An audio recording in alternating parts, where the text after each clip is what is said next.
The trial of the flame. Baptism by fire. The moment the gong sounded, the world exploded. Hash hash hash. The flames arena. A symphony of steel and screams. The ground beneath Ron's feet shuddered violently, not just from the crowd, but from the raw power emanating from the shadows. The first opponent didn't just emerge, he erupted. Ban the Unbroken, a hulking titan forged from muscle and scar tissue, a veteran who had clawed his way through the trial of steel 7 times, leaving a trail of shattered hopefuls. His twin axes, not merely gleaming but thrumming with anticipation, drank the flickering torchlight, their edges sharp enough to sever destinies. His lips, a roadmap of old, brutal wounds, peeled back in a feral smirk. Greater than, let's see how long the Lord's Son lasts, Ban rumbled, his voice a gravelly sneer that promised pain. Ron inhaled, a slow, deliberate burn of controlled air, the scent of fear and iron filling his lungs. Then, with a flicker of defiance in his eyes, he rolled his shoulders. His fingers, already calloused despite his youth, flexed around the hilts of his blades, Stormfang and Ember's kiss, twin swords born of House Rugal's ancestral fires, humming now with a low, predatory promise. Every nerve in his body screamed for caution, but his warrior's instinct demanded action. Then, they clashed. The first impact was a thunderclap, steel on steel, a shockwave that reverberated through the arena. Ban's axes descended like avalanches, each strike a bone-shattering prophecy, designed to pulverize, to erase. Ron moved, a blur of calculated evasion, his body a dancer's impossible grace, parrying at angles that twisted brute force into harmless glancing blows, the metal singing a desperate, high-pitched song. The crowd roared, a primal beast roused from slumber, its hunger for violence palpable. As Ron ducked under a decapitating swing that whistled inches from his ear, he retaliated with a blinding flurry of slashes. Each one, a desperate prayer, forced Ban reeling back, the larger man grunting in surprise. "He's holding his own," a voice screamed from the stands, barely audible above the deafening clamor, a note of disbelief in their tone. But Ban wasn't finished. This was his arena, his glory. With a guttural bellow that ripped through the air, he feinted left, a savage, deceptive lunge that left an afterimage of steel, then whipped his second axe in a brutal, arcing blow directly for Ron's ribs. Ron didn't block. There was no time, no space. Instead, he spun into the strike, letting the cold, unforgiving steel graze his side, a searing rip across his skin, a burning line of pain that made his vision blur. The impact jarred him, but the momentum was his. He drove Stormfang upward, a desperate, silent prayer, the blade stopping, just a breath, a whisper, a single heartbeat from Ban's exposed, unsuspecting throat. Silence descended, absolute and suffocating, heavier than death. The only sound was Ron's ragged breathing and the frantic drumming of his own heart.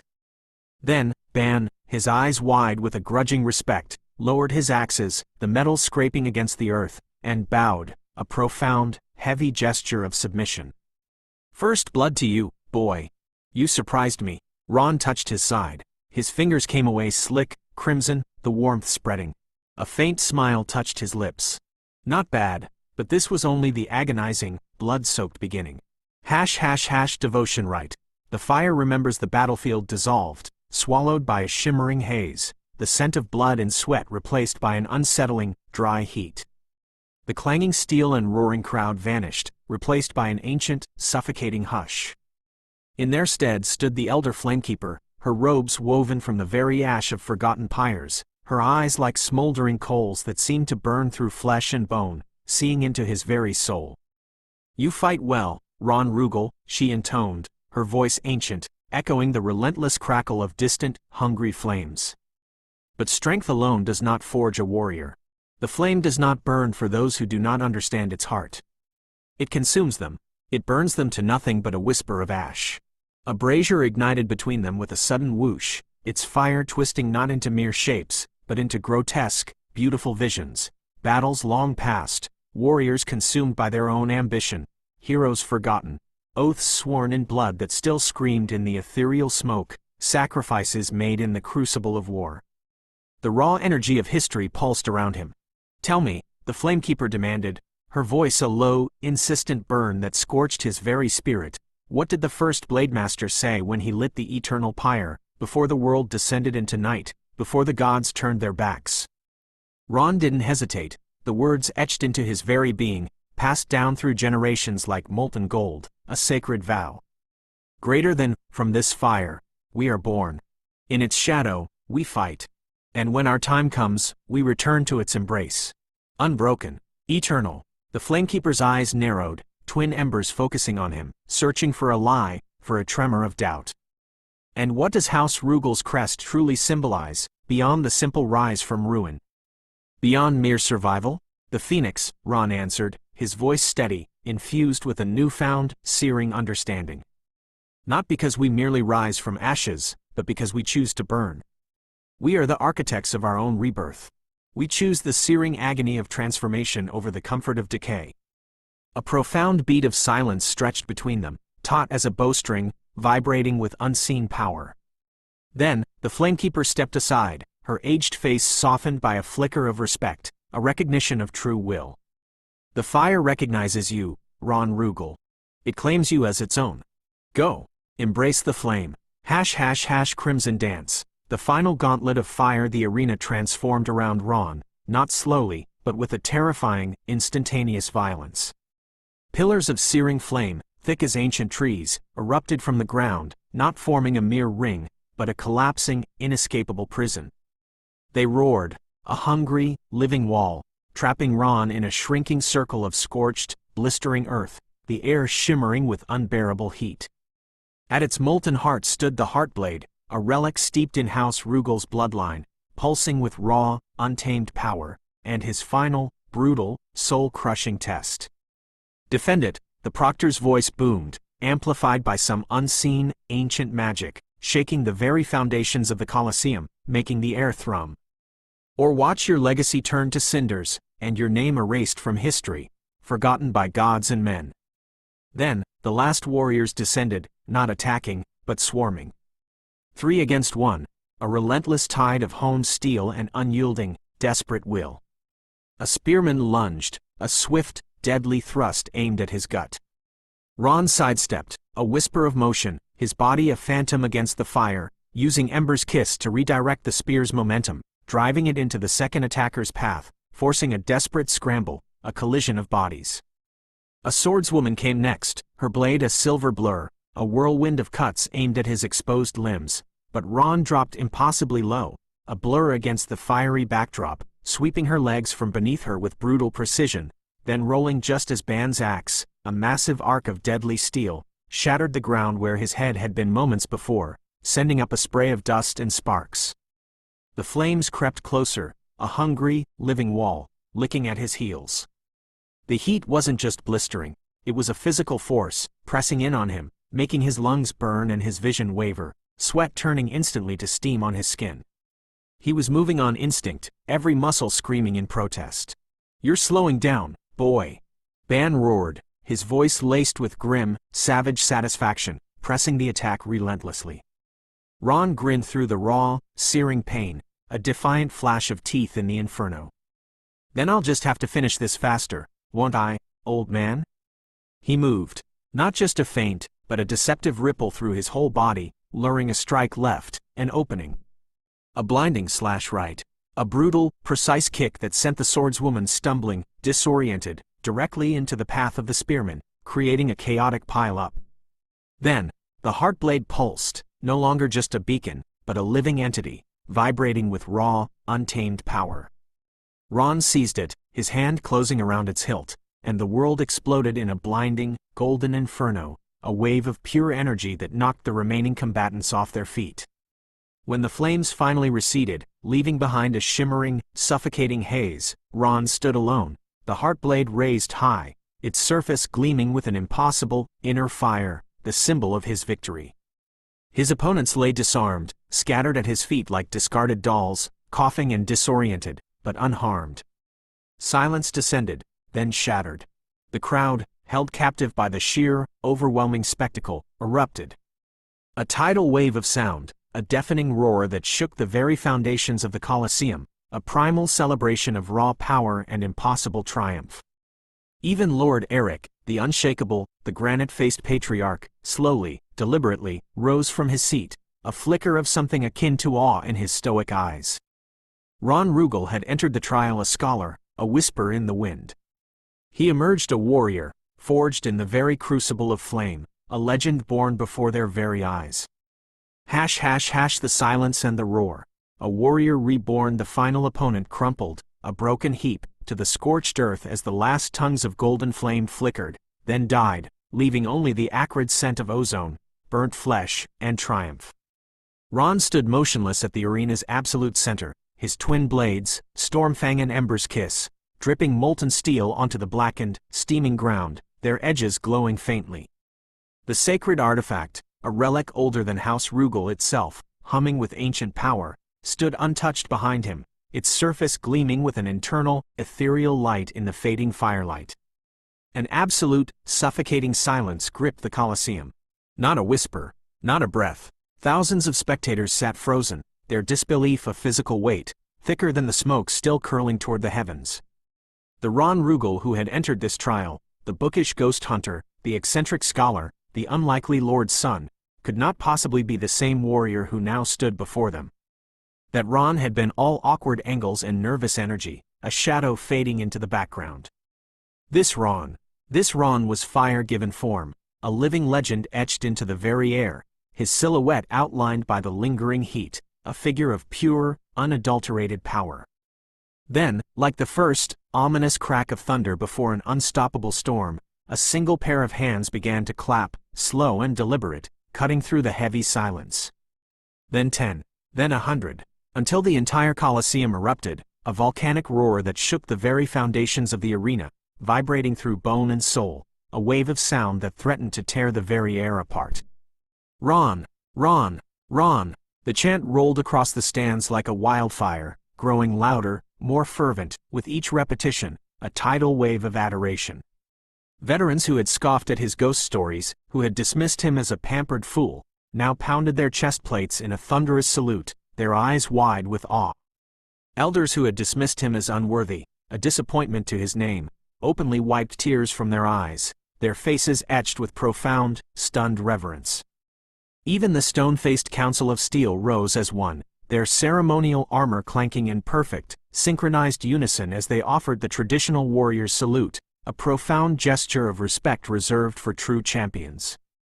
High in the observation balcony, Lord Eric Rugal, the unshakable, the granite-faced patriarch, allowed himself a single, slow, almost imperceptible nod. A flicker of something akin to awe in his stoic eyes was visible for a fleeting moment before it was replaced with a hard, resolute gleam.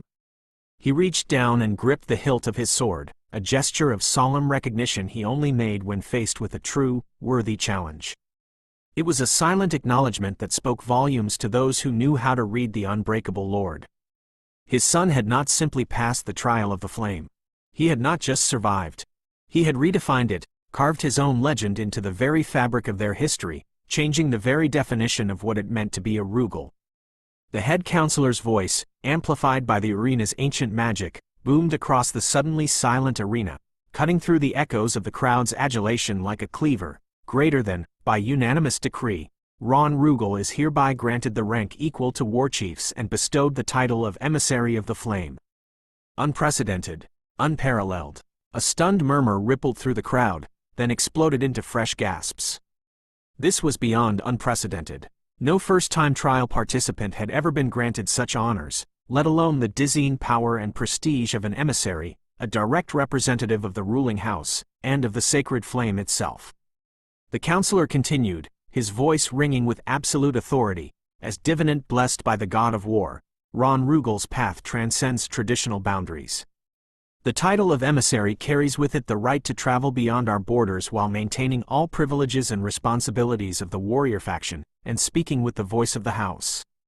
Ron's breath hitched in his throat, a sharp, disbelieving gasp. This was more than recognition. It was absolute freedom. Freedom to pursue his studies, to chase ancient, forgotten legends, to finally prove the existence of the supernatural that had haunted his life, that had driven his solitary path. All while remaining true to his warrior heritage, now elevated beyond measure, a beacon of both intellect and might.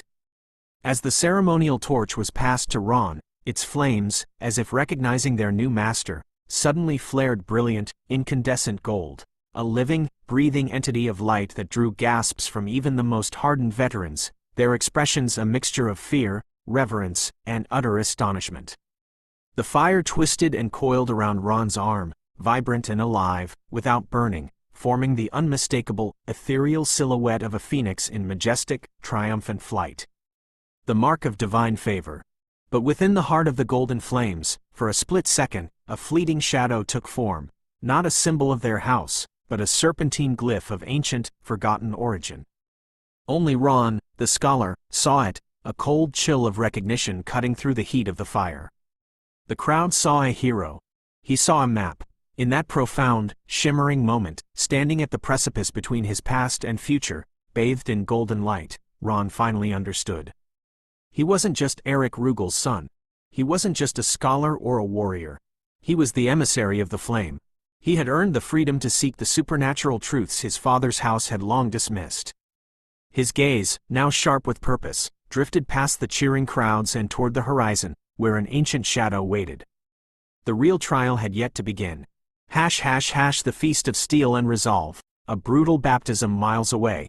Amidst the grueling, soul-crushing training under Rhonda's merciless command, Marcus sat at a long, scarred wooden table.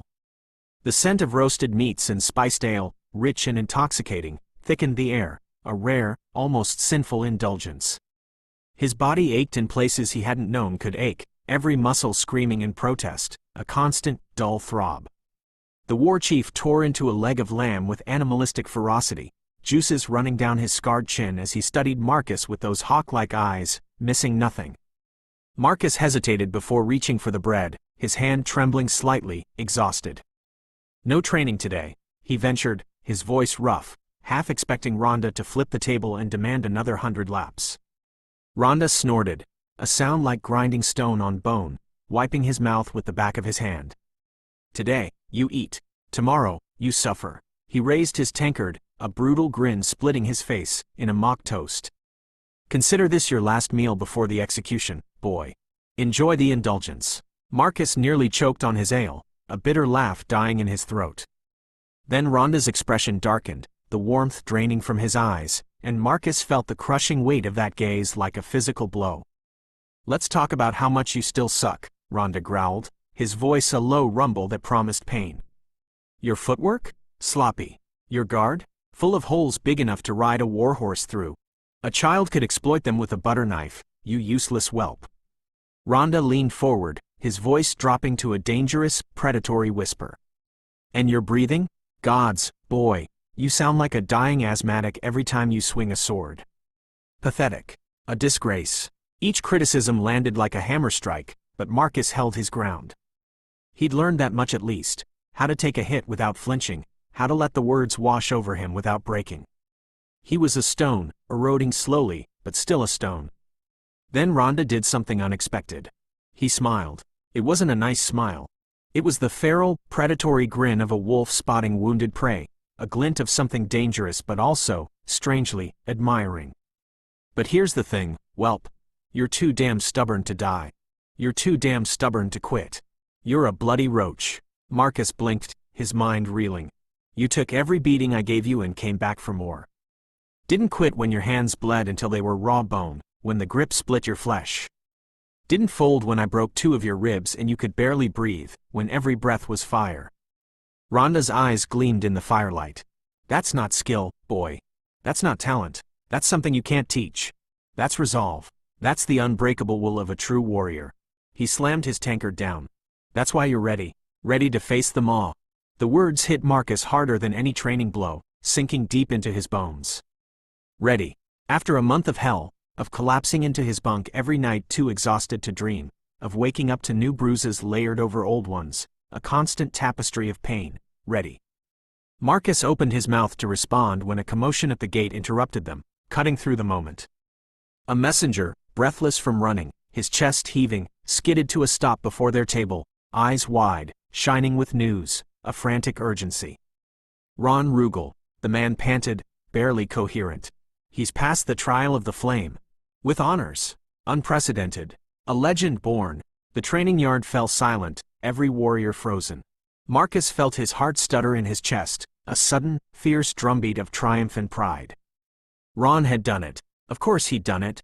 That reckless, brilliant bastard had gone, and Marcus's fist slammed into the table, making the plates jump, ale slosh over the rims of the tankards, and wood groan in protest.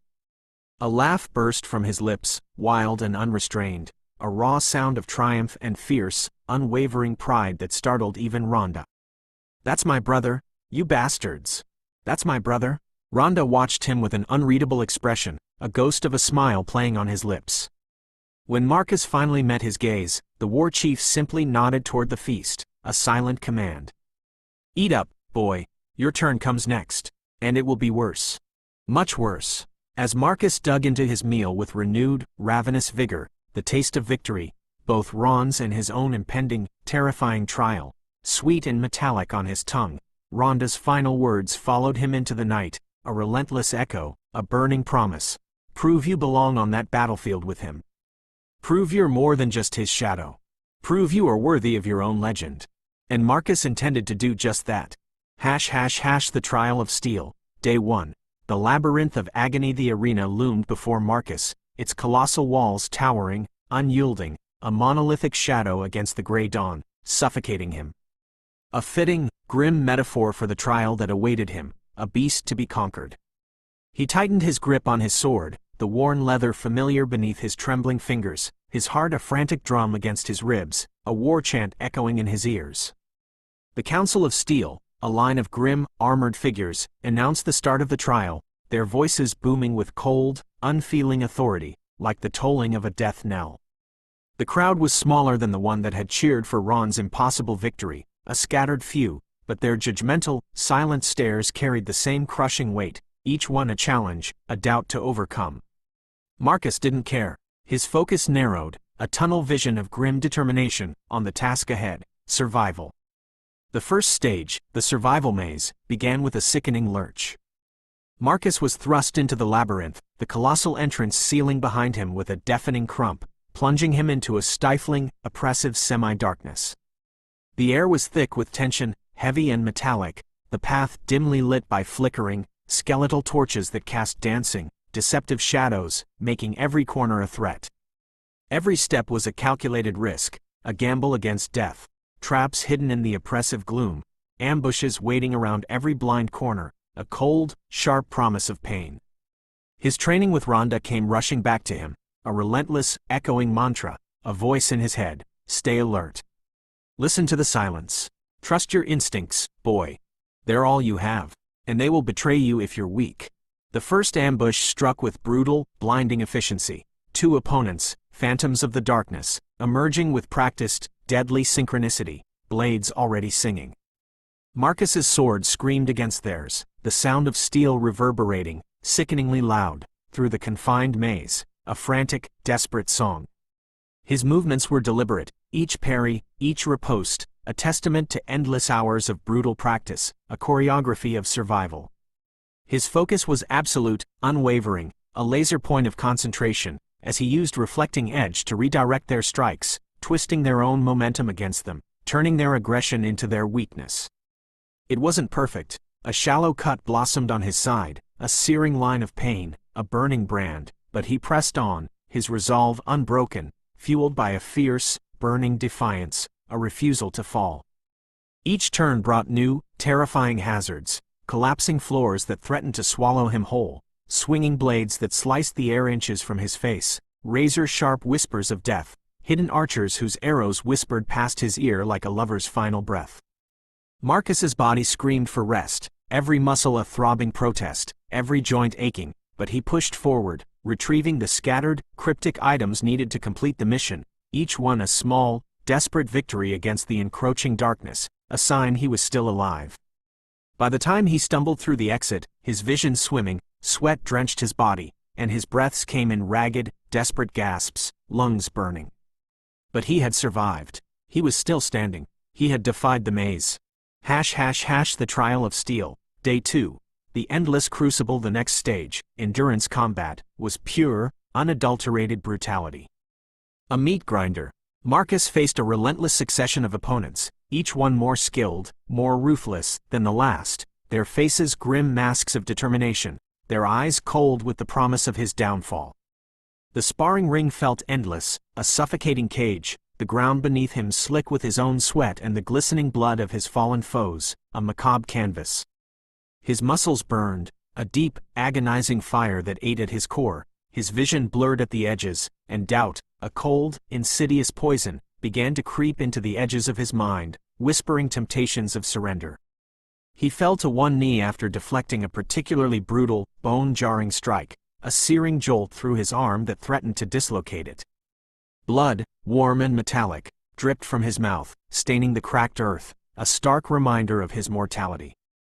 The crowd murmured in disappointment, a collective sigh of judgment, a cruel murmur of anticipated failure, and Marcus felt the crushing, suffocating weight of their expectations, their contempt, pressing him down.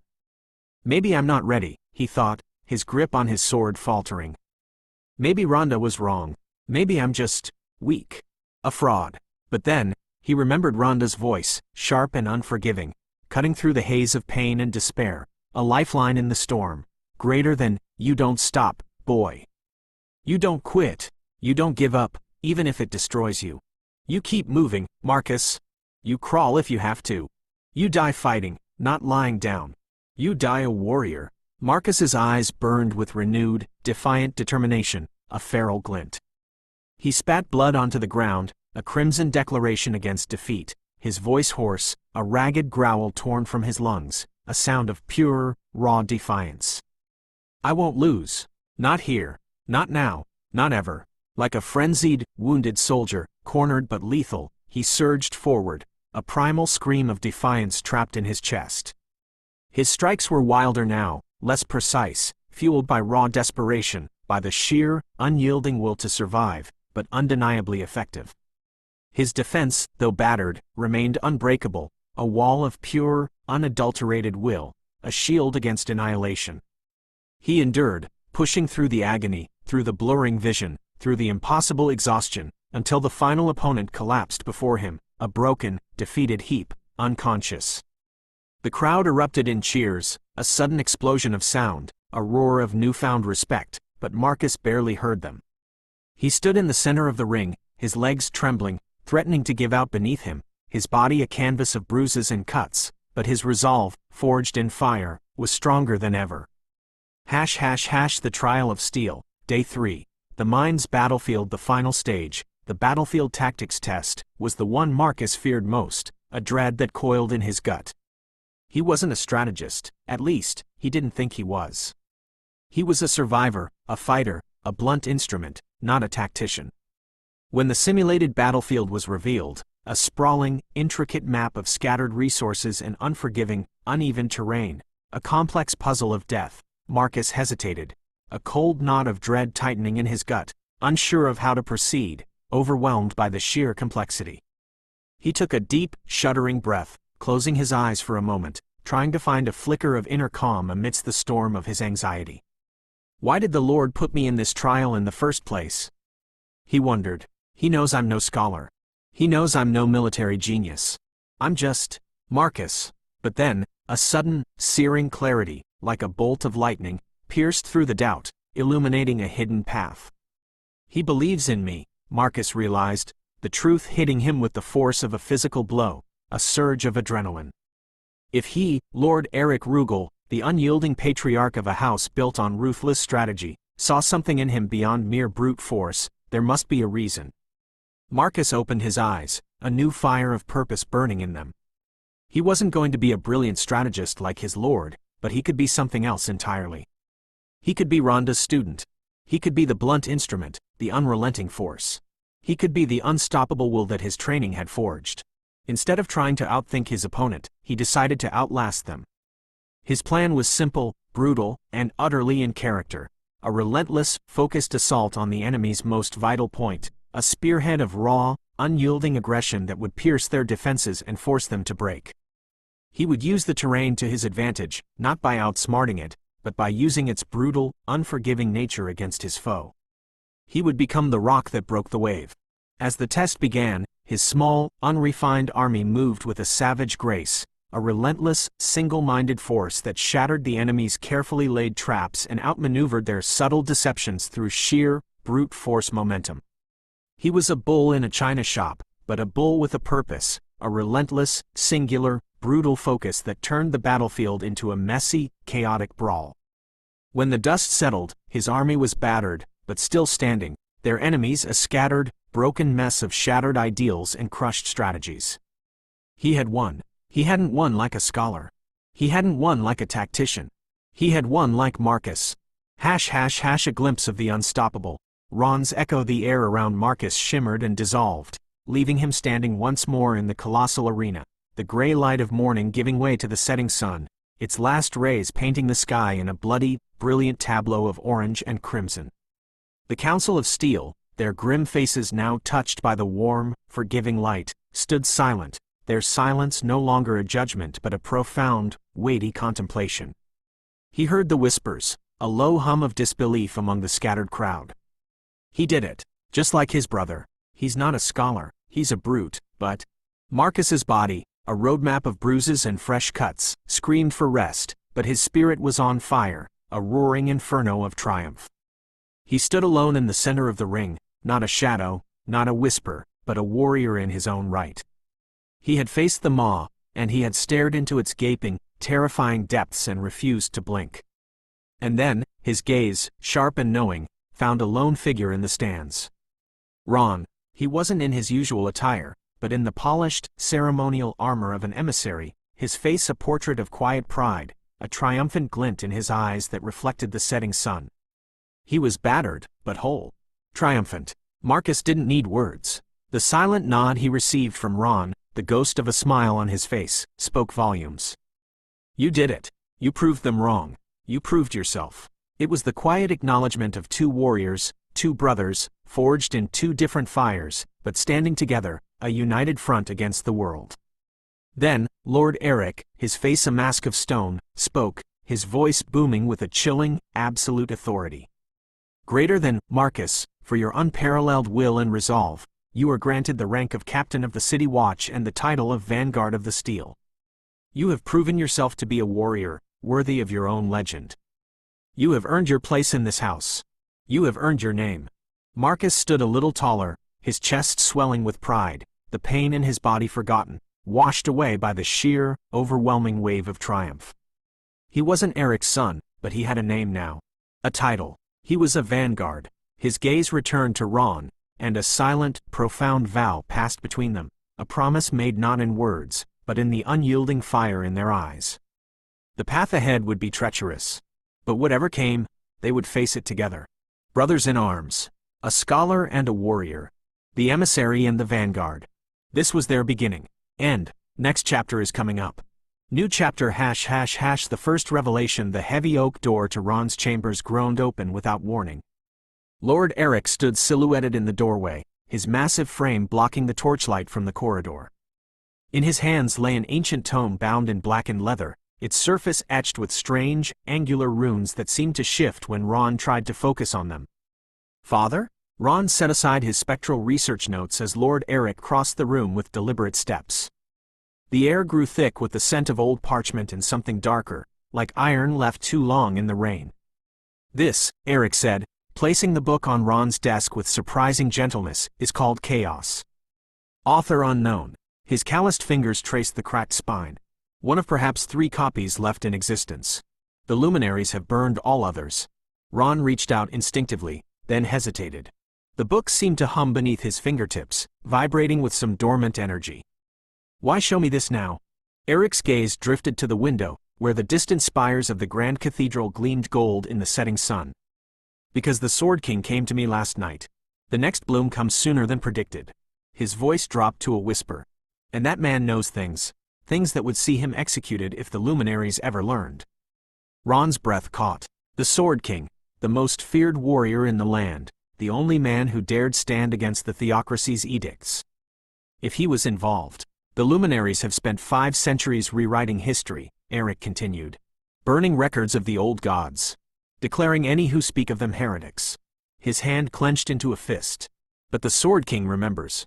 And he believes. Eric glanced at the door, then leaned closer. He believes the changes in the Malice Bloom cycle are the luminaries' doing. Ron's eyes widened. That's impossible. The bloom predates the theocracy by, read the book, Eric interrupted. He moved toward the door, pausing only to deliver his final warning. Memorize what you can. Then burn it before dawn. If the priests ever learned I possessed this. He didn't need to finish the thought. The pallor on his father's face and the involuntary clench of his hand on his sword hilt were words enough. As the door clicked shut, Ron turned back to the ancient text. The cover seemed to pulse under his hands as he carefully opened it to the first page. Ron's hands trembled as he turned the brittle pages. The parchment felt unnaturally warm, and the ink shimmered strangely as if written in liquid shadow.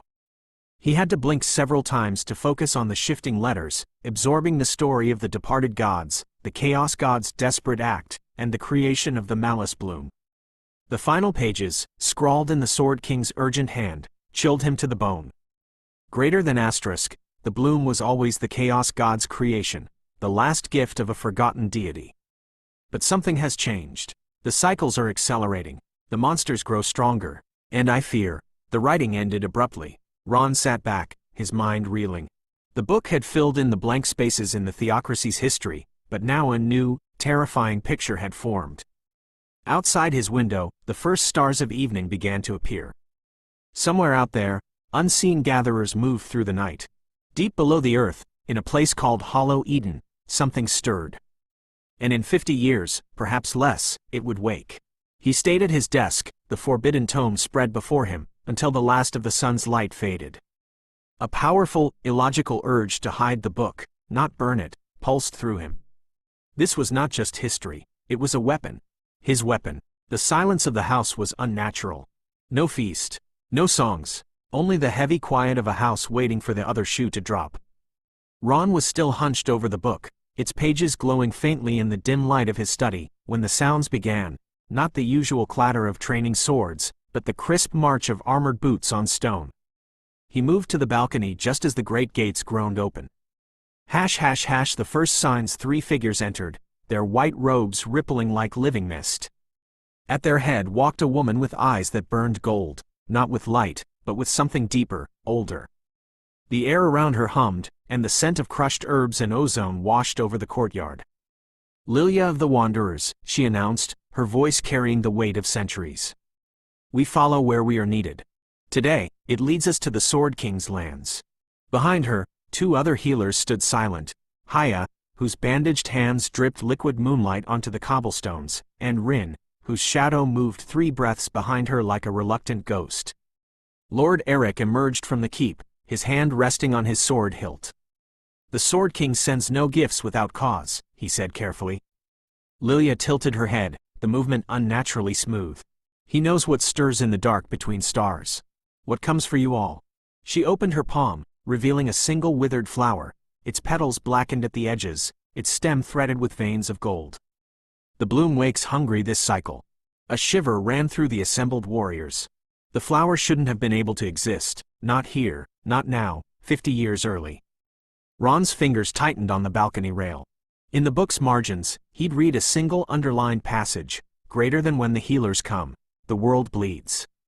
The arrival of the nomadic healers was not the only disturbance that night.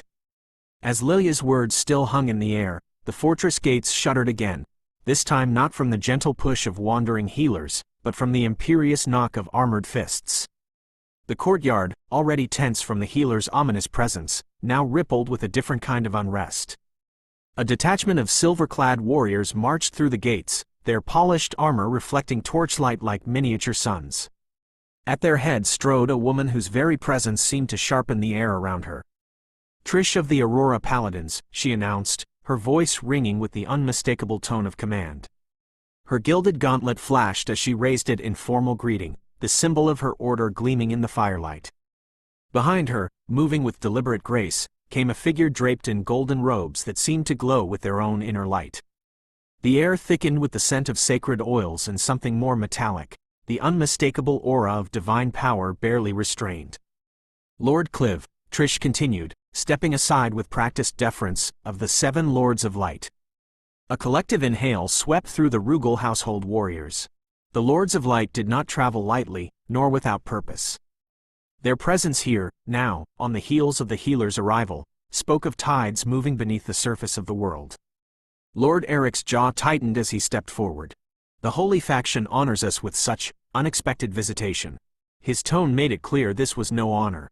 Clive smiled, a slow, measured expression that never reached his eyes. Where the light is needed, we go, he said, his voice smooth as polished marble. And we have heard such interesting whispers from the Sword King's lands. His gaze, bright and piercing as sunlight through stained glass, swept across the courtyard, past Eric, past the wary healers, coming to rest at last on Ron, still half hidden in the balcony shadows. Particularly about certain, rediscovered knowledge. The courtyard confrontation. Lord Eric stepped forward, his battle-scarred hand resting casually on his sword hilt, a gesture both welcoming and warning. The House of Rugal welcomes our honored guests from the Holy Faction, he declared, his voice carrying the perfect balance of hospitality and steel. We'll provide suitable accommodations for you and your escort. Our kitchens will prepare a feast worthy of Lords of Light. His gaze sharpened as he continued, the temperature in the courtyard seeming to drop several degrees. You may consider our halls your home during this crisis. But remember, Eric's knuckles whitened slightly on his sword. Our laws govern these lands. Your authority stops where our traditions begin. Priest Clive's lips curled into a serpent's smile, his golden sunburst pendant catching the light as he bowed slightly. But of course, he purred, the words dripping with honeyed venom. We come only to offer our expertise in purging malicious spirits. His eyes flicked to the nomadic healers with undisguised contempt. Unlike some who peddle in temporary remedies. The unspoken accusation hung in the air, the luminary's eternal resentment toward healers whose divine gifts couldn't be controlled by their hierarchy. Lilia didn't flinch. She simply adjusted the silver-threaded bandages around her wrists and spoke in a voice like mountain spring water. We seek no glory, only to ease suffering where we find it.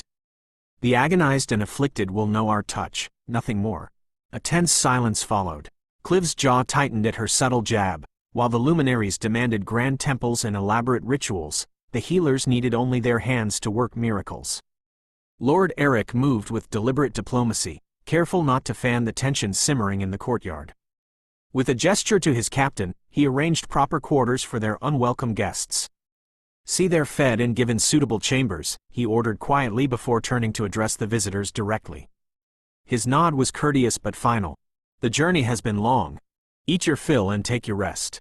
The words carried the weight of command rather than invitation, obligatory hospitality from a host who would rather be elsewhere. Without waiting for a response, he strode from the hall, his retreating footsteps echoing his unspoken distrust.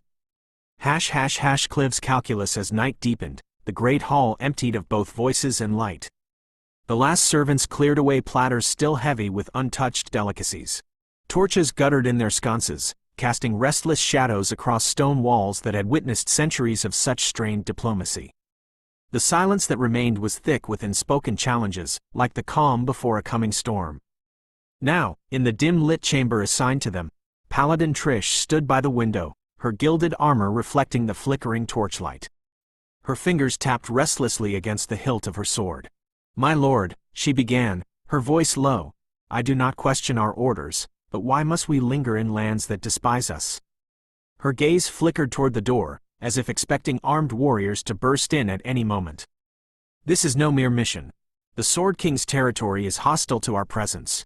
Yet you walk these halls as if they were the Grand Cathedral itself." Priest Clive sat calmly in a high-backed chair, his golden robes pooling around him like liquid sunlight. His expression was serene, almost beatific, but his eyes held something sharper. "My child," he said, his voice smooth as polished scripture, "your devotion is commendable. But understand, our presence here is not merely to hunt spirits. It is to remind these people that light follows even where it is not welcomed." He steepled his fingers, the sigil of the Lords of Light glinting on his ring. "The High Seat has decreed it. Our influence must be known, even in the darkest corners." A slow, knowing smile curved his lips. "This den may snarl at us, but we do not fear wolves. We tame them." Trish exhaled, tension still coiled in her shoulders. "And if they refuse to be tamed?" Clive's smile didn't waver. "Greater than asterisk. Then we remind them why the light burns." End of chapter. Next chapter coming up. A shadow among shadows deep in the blackened woods bordering Lord Eric's domain, something unnatural stirred. A figure emerged from the gloom, his features eerily pristine, as if carved from polished marble. Golden hair framed a face too symmetrical to be human, his lips curled in a beatific smile that didn't reach his hollow eyes. His name was Malric Veilshade, a name lost to the songs of bards and the scrolls of scholars, yet it slithered through the dark like a curse, older than the woods themselves. He extended a hand, fingers gloved in shadows, and pressed his palm against the bark of an ancient oak. The tree shuddered, its gnarled trunk groaning in protest. Black veins spider webbed through its bark, and in a heartbeat, its leaves shriveled and fell, turning to ash before they hit the ground. "Rise, my children," he murmured, his voice honey-sweet and poison-laced. Around him, figures twitched and convulsed, farmers, merchants, even a stray knight who had wandered too far from the keep. Their eyes rolled back, jaws unhinging as something poured into them. Skin split, bones cracked. What emerged were no longer men, but hollow things, twisted mockeries of life, driven by a hunger that was not their own and a sweet promise of slaughter. Malric watched, a delighted look on his face, as his creations lurched toward the nearest village. This was no accident, no random plague of madness. Lord Eric's lands were being hunted. And the corruption was just beginning. The vanishing the village of Blackbriar slept under a moonless sky. A single raven perched on a gnarled fence post, its beady eyes reflecting the last embers of twilight. Then, without warning, it took flight, wings beating frantically against the thick night air. Others followed, a dark cloud of feathers and panicked caws erupting from the tree line as if the very woods had exhaled them. Old Tom didn't notice the fleeing birds. He trudged down the dirt path, his plow resting against aching shoulders, whistling a tune his grandfather had taught him. The harvest had been long, his bones heavier than the tools he carried. Swish! Movement in the barley stalks to his left. Tom paused, squinting at the rustling shadows. "Rabbits again," he muttered, shaking his head. "Gonna eat the whole damn crop." He adjusted his grip on the plow and took another step, when the world yanked backward. A hand the size of a wagon wheel erupted from the darkness. Fingers like blackened scythe blades closed around his torso with a wet crunch. There was no time to scream. No time to even breathe. One moment he stood on the path, the next, the night swallowed him whole. His plow clattered to the ground, still warm from his grip. The barley stalks trembled, then stilled. As if nothing had ever been there at all. Dawn's grim discovery. The morning sun had barely risen when Hilda, a stout woman with hands calloused from decades of farm work, woke to an empty bed. The space beside her was cold, untouched. "That drunken old fool," she muttered, rolling her stiff shoulders as she lumbered to the hearth. "Did he spend the night at Peter's again?" She clanged the kettle onto the fire louder than necessary, her irritation simmering along with the water. "I'll drag him home by his ears this time." After a hurried breakfast of black bread and goat's cheese, she marched out into the mist-laden village, her boots kicking up dew from the grass. The path to Peter's hut took her past the communal well, where two women huddled in hushed conversation. Completely torn apart, one whispered, her voice trembling. "Like a beast got him, but the wounds weren't right." "And there was so much blood," Hilda scoffed, barely slowing her stride. "Gossiping crows," she thought. "Always inventing horrors to spice up their dull lives." She adjusted her shawl and kept walking. Then, "Hilda, Hilda!" A voice shrill with panic cut through the morning air. It was one of the women from the well, running toward her, face ashen. "Hilda, it's Tom. What about him?" Hilda snapped, her irritation flaring. "Did that old goat fall in a ditch?" The woman shook her head, gasping for breath. They found him. By the old mill. But Hilda, his body. It's not right. It doesn't look like him anymore." The world tilted. The morning mist suddenly felt like a shroud. The woman's words echoed in the silence, her face a mask of terror that slowly mirrored Hilda's own dawning horror. The investigators arrive. A carriage rolled to a stop in the village square, its wheels kicking up dust. The door swung open before Marcus, dressed in reinforced leathers, twin swords strapped to his back, could even reach for the handle. "Ah, fresh air," Ron declared as he stepped out, stretching his arms wide. His sleeves were rolled up haphazardly, his tunic slightly wrinkled, and his boots scuffed. A satchel stuffed with notebooks, vials, and odd trinkets hung at his side, clinking as he moved. His sharp eyes darted around, already cataloging every detail of the scene. "Guardian," Marcus interrupted flatly, stepping down behind him. "Not sidekick." Ron spun around, grinning. Right. My trusty sidekick Guardian. Same difference." He gestured grandly at their surroundings, his loose sleeves flapping. Marcus shot him a deadpan look. "Wipe that smirk off your face. You're scaring the locals."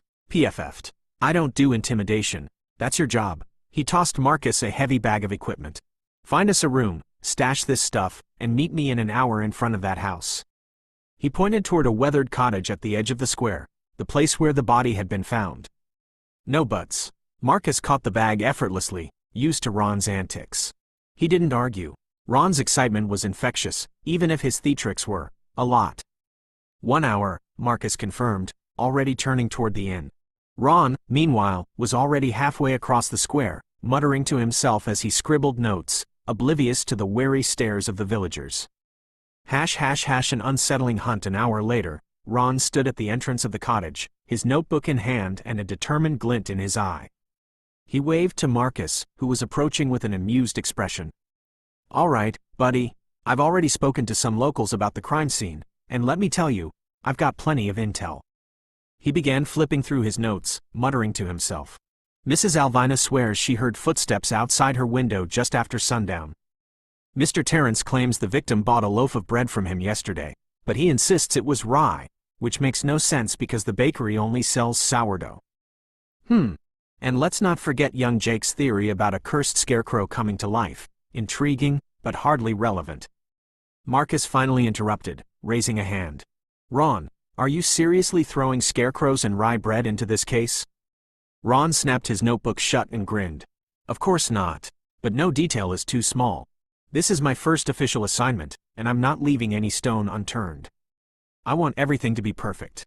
Marcus sighed and gestured for them to get moving. "All right, perfectionist. Let's head to the scene." The duo made their way to the crime scene, where the atmosphere felt heavy, the air stagnant. A soldier stood guard, ensuring the locals kept their distance from the gruesome sight. As they approached, Ron wasted no time, snapping open his case of tools and getting to work like he'd done this countless times before. He began muttering again, crouching low to examine the disturbed weeds and smeared blood. "Dragged from behind, I'd say. This poor soul was whistling right before it happened, wasn't expecting a thing. The grass bend indicates a struggle here. The footsteps veer off sharply, so the victim must have been overpowered quickly." He murmured further, gesturing vaguely as if replaying the entire scenario in his head. "Smells of copper. Yeah, that's the blood. The insects are feasting, which confirms it's been almost 12 hours. And based on this pattern..." He trailed off before suddenly glancing at the nearby soldier and wrinkling his nose. "Speaking of smells," Ron said, smirking, "someone here's been enjoying the finer establishments in town. No judgment, but let's just say the perfume isn't doing much to cover the distinctive fragrance of a night at the red light district."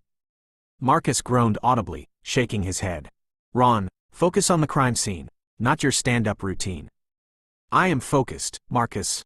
Just multitasking. Now, as I was saying." He launched back into his deductions, piecing together the scene with an uncanny precision that left Marcus both impressed and exasperated. Ron straightened up, brushing dust from his coat with a theatrical flourish.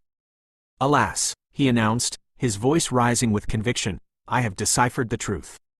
The attacker is not a beast that feeds.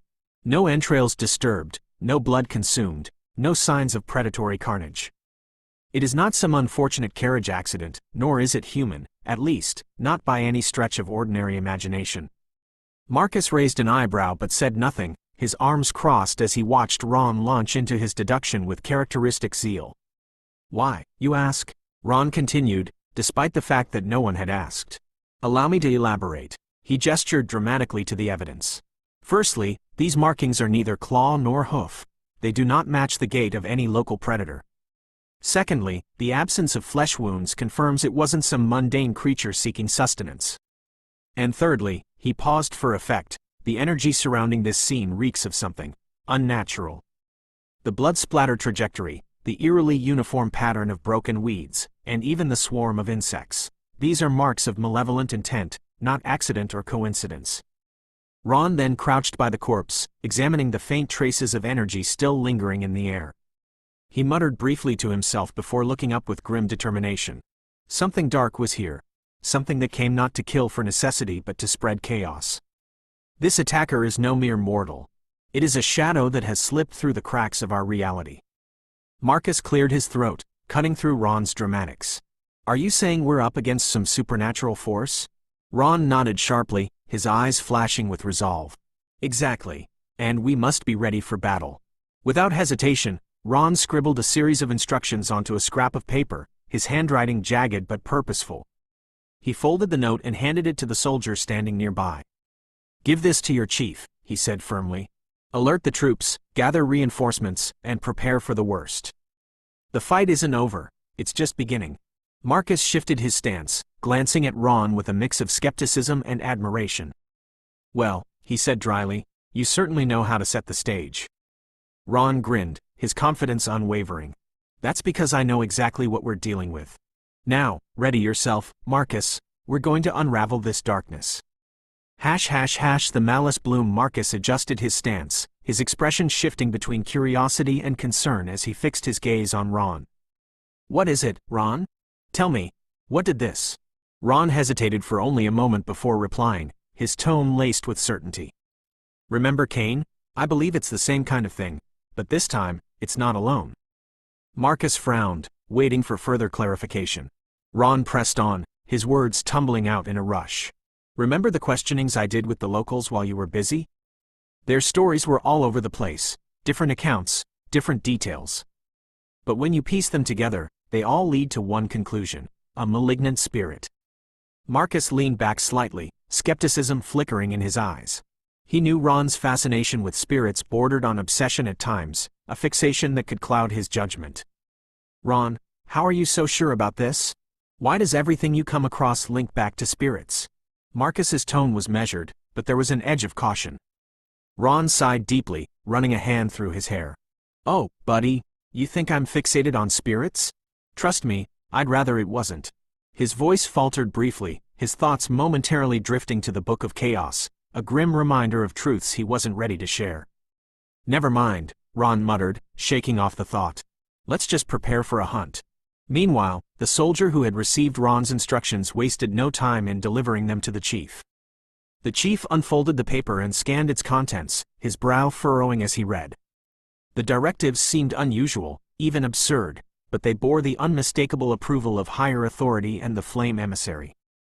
And, more importantly, they carried the weight of an order from Lord Eric's son. The chief inhaled sharply and barked out commands to his men, his voice ringing with urgency. Lock down the entire area. Request immediate backup. Get everyone inside their homes, including anyone who's wandered out of the village. Bring them back, no excuses. Hurry! We don't have time to waste. The soldiers sprang into action, their movements swift and purposeful. Though they might have silently questioned the odd instructions, none dared to challenge orders tied to such high authority. Especially not those coming from Lord Eric's bloodline. Ron watched the flurry of activity with a determined expression, his mind racing as he steeled himself for what lay ahead. This isn't just a hunt, he said softly, almost to himself. It's a reckoning. The hunt begins. Ron's mind raced as fragments of knowledge pieced themselves together. The malice bloom cycle. If the ancient text was correct, the cycle itself was delicate, a natural phenomenon that shouldn't deviate from its hidden rhythm. Malice spirits, by nature, were invisible to the human eye, shadows lurking beyond mortal perception. But what if this was different? What if something had disrupted its process, altering its course entirely? His father's cryptic words echoed in his mind. Something has changed. Ron clenched his fists, his resolve solidifying. Even if the connection wasn't clear, his instincts screamed familiarity. It felt disturbingly like the time Cain fell victim to possession. He turned sharply to Marcus, his voice steady and commanding. Marcus, we hunt. Marcus paused, observing the sudden transformation in his companion. Ron's usual fervor had shifted into something far more focused, a seriousness that Marcus had learned not to challenge. It was during these moments that Ron became razor-sharp, a hunter of truths, solving puzzles and producing results that bordered on miraculous. Without hesitation, Marcus nodded and readied himself. He wouldn't question Ron now. That much was certain. Ron brought along the local soldiers, not just as a sign of respect but as a calculated decision. Their presence ensured transparency. Any secrets or withheld truths could rouse suspicion among the townsfolk. Having the soldiers as witnesses meant that when this ordeal was over, the villagers could hear the truth from their own trusted people. It was a delicate balancing act, one Ron navigated with precision. To him, it wasn't just about solving the case, it was about maintaining trust and stability in the fragile community. The group moved swiftly, led by Ron, who followed the trail with an air of unwavering confidence. Every step he took, every rustle in the grass, every faint trace on the dirt seemed to guide him. Marcus couldn't help but observe the transformation in Ron. It's still noon, Marcus thought to himself, glancing at the sky. Everything's happening so fast. I can't believe we've already reached this stage, not even a full day has passed. The trail eventually led them to a clearing, the quiet tension in the air almost suffocating. And then they saw it. The culprit stood before them, monstrous and wrong. It had the shape of a man, but an aura of darkness swirled around it, twisting into demonic features that loomed larger than the host body it possessed. Shadows writhed and pulsed, almost alive, as though the spirit was trying to tear its way free. Ron's voice cut through the tense silence, his tone firm yet eerily calm, greater than possessed. He stepped forward, his eyes narrowing as he analyzed the being before him. In this world, a malice spirit can only be purged by divine holy light, he began, glancing at Marcus. But we don't have divine tools. What we have is science. You remember what I taught you, Marcus? The method is to sever the connection between the spirit and the host. Not to kill the body, but to render it unconscious. Marcus nodded, his expression serious. He knew Ron's approach, but he also knew the risks. Only those blessed by divinity could truly purge such spirits, though Ron remained unaware of that limitation. What they were about to attempt was uncharted territory, dangerous, and perhaps even foolish, but Marcus trusted Ron's instincts. Ron turned to the two local soldiers, his voice sharp and authoritative. You two, stand back and be on guard. Only Marcus and I will engage. This is not a battle you're equipped for. The soldiers hesitated, glancing at each other nervously before stepping back as instructed. As the entity's shadowy aura flared and twisted like a living nightmare, one of the soldiers whispered to the other, "Is this how advanced warriors fight?" The other could only nod, awestruck. Ron shifted his attention back to Marcus. "Be careful," he said firmly. "Don't kill the host, no matter what. Wear it out. Avoid its attacks. This thing is dangerous, and if it's anything like Cain's possession, we'll only have one chance to do this right." Marcus adjusted his stance, gripping his weapon tightly. "Got it. What's the plan?" Ron's eyes briefly flicked toward the sky, as if searching for answers. "The plan is to learn. Last time, with Cain, we got lucky. We knocked him out with brute force, but this time, we need precision. There's something elusive about this. Something missing." He paused, his thoughts lingering on the malice bloom cycle, its mysteries gnawing at the back of his mind. The warriors of the old war had fought monsters in their original, physical forms, slaying them with steel and fire. But these spirits, they were different. Possessions, not tangible beasts. He couldn't shake the nagging thought that this spirit's existence, its behavior, might be tied to the bloom. Had the cycle been disrupted? Was this a symptom of some larger imbalance? Ron shook his head, clearing his thoughts. There wasn't time to dwell on theories. "Marcus," he said, his voice cutting through the haze, "let's end this." The battle began in earnest. Ron and Marcus moved with precision, their attacks measured and purposeful. The spirit-possessed host lunged with inhuman strength, its movements erratic and unpredictable, but Ron's analytical mind kept pace. He shouted commands to Marcus, adapting their strategy on the fly. "Watch its left. It's trying to feint," Ron barked, dodging a vicious swipe. "Don't overcommit, wear it down." The host roared, its voice a chilling blend of human agony and otherworldly malice. Its shadowy aura flared, lashing out like living tendrils. Marcus dodged nimbly, his movements as fluid as water. Ron, meanwhile, studied the creature's reactions, searching for patterns, weaknesses, anything that could give them an edge. As the fight dragged on, the soldiers watching from a distance could scarcely believe their eyes. The coordination, the precision, the sheer resilience of the two warriors, It was unlike anything they had ever seen. "This is unreal," one of them whispered. "How are they doing this?" The other soldier shook his head, too stunned to reply. Ron's mind was a whirlwind of calculations, his focus sharper than ever. He wasn't just fighting, he was learning. Every move, every reaction from the spirit was a piece of a larger puzzle he was determined to solve. This wasn't just a battle, it was a chance to uncover the truth behind these possessions and, perhaps, the bloom itself.